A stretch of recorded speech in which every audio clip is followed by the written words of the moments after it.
I give the floor to Ms. Tania Hary. Thank you, Madam President, and thank you to the Council for your invitation to be here today.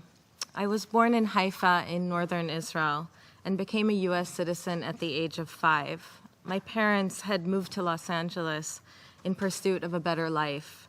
Their parents before them had fled to Israel to escape conflict and poverty. And like most of us in this room, I think, I took for granted that the ability to travel shaped every aspect of my life. I moved back to Israel in June of 2007, just days before Hamas took power in Gaza and Israel's subsequent imposition of a near-total lockdown on the Strip.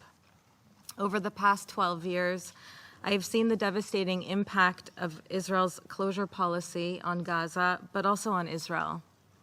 3 major military operations and several smaller operations, like the one that we saw last week, have taken the lives of thousands of people. I don't believe we're better off or safer for it in Israel.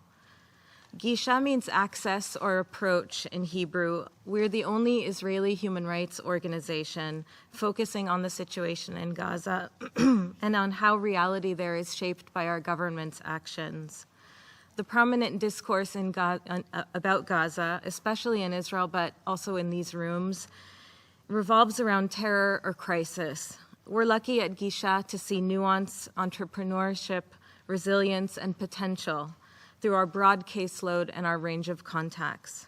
In my comments here today, I hope to share with you a sober analysis of where we are, but I also hope to convey my optimism of what the future could hold. There's much that can be done to meaningfully alter course, given a broader understanding of what is at stake and also political will. Today, Israel continues to exercise control over many aspects of daily life in Gaza. Rafah crossing, which connects Gaza to Egypt, is vital. However, Israel controls all access to the West Bank, movement of commercial and humanitarian goods, and Gaza's sea space, its airspace, its access to farmland, civilian infrastructure, and the Palestinian population registry. In 2007, Israel further reduced access to a point of closure.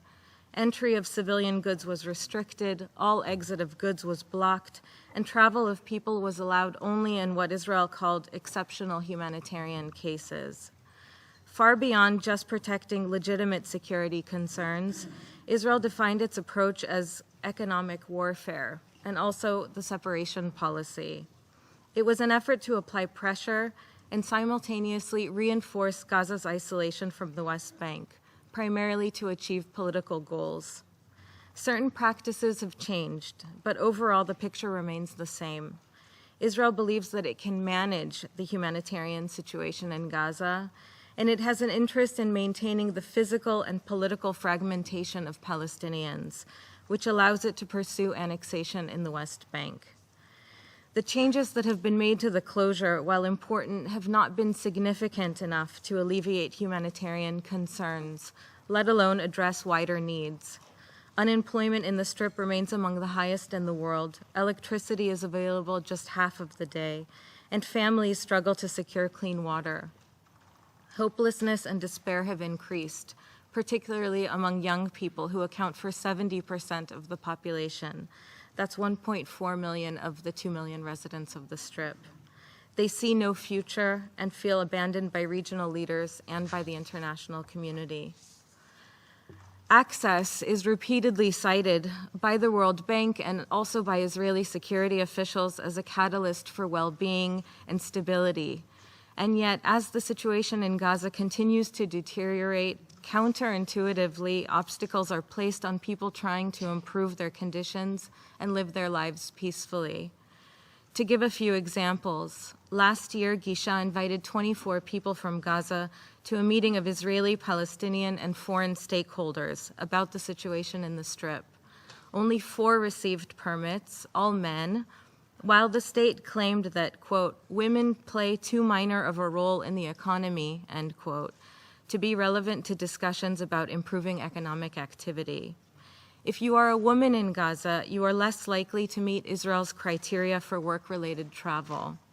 Our own field coordinator was also blocked. He and other human rights defenders do not meet the criteria for travel. We recently represented a company in Gaza wishing to sell its cookies in the West Bank, but an ongoing ban on exit of food products continues to undermine the once thriving food sector in the Strip.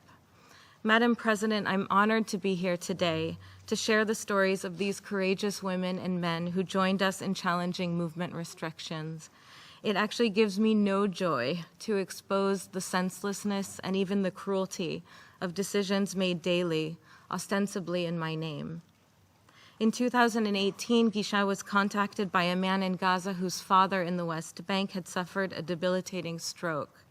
His urgent application for a permit went unanswered for 2 months until the army responded that the father was, quote, not sick enough to justify a visit. 2 petitions to the district court and an appeal to the high court were unsuccessful. Security had nothing to do with it. These stories are not just the unfortunate byproduct of conflict. They're an expression of Israel's intent to maintain control of the West Bank while locking out Palestinians in Gaza. I'm certain that many of you will want to make statements today reaffirming the illegality of the settlements and citing that they are a primary obstacle to peace.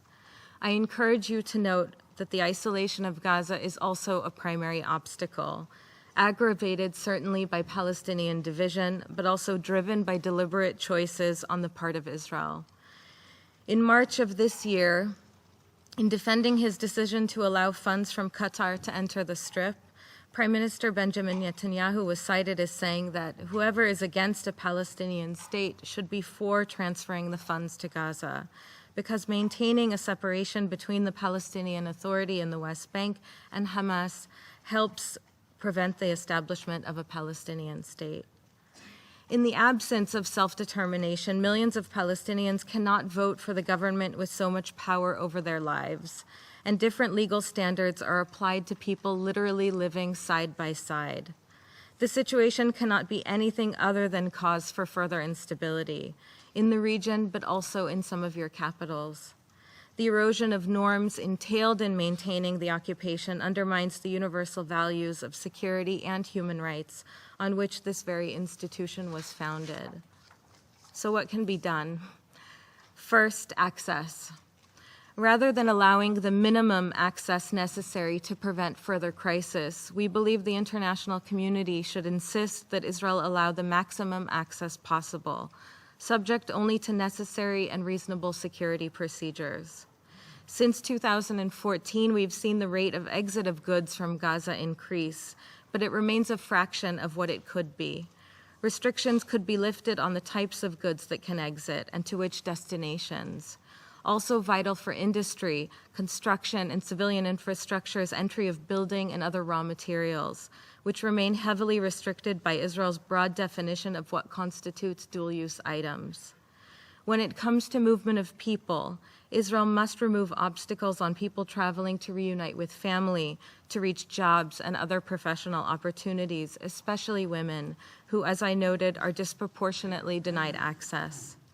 Israel must improve access to medical care and also access for companions of patients, including parents who are routinely denied permits to accompany their children to treatment. Israel must allow safe and reliable access to Gaza's sea and farmland. Egypt has operated Rafah crossing consistently since May of 2018, allowing many to travel abroad. It should be encouraged to continue and expand operations. Palestinian authorities should refrain from leveraging critical services needed by the civilian population in their factional dispute, such as electricity supply and health care.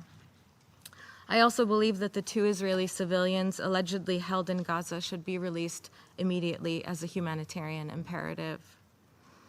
The humanitarian and economic situation in Gaza is not an act of nature. It is the result of deliberate choices made by policymakers, Israeli, but also Palestinian and regional actors, and the international community, which has helped keep people's heads above water with critical aid it provides, but must leverage its influence for more sustainable change.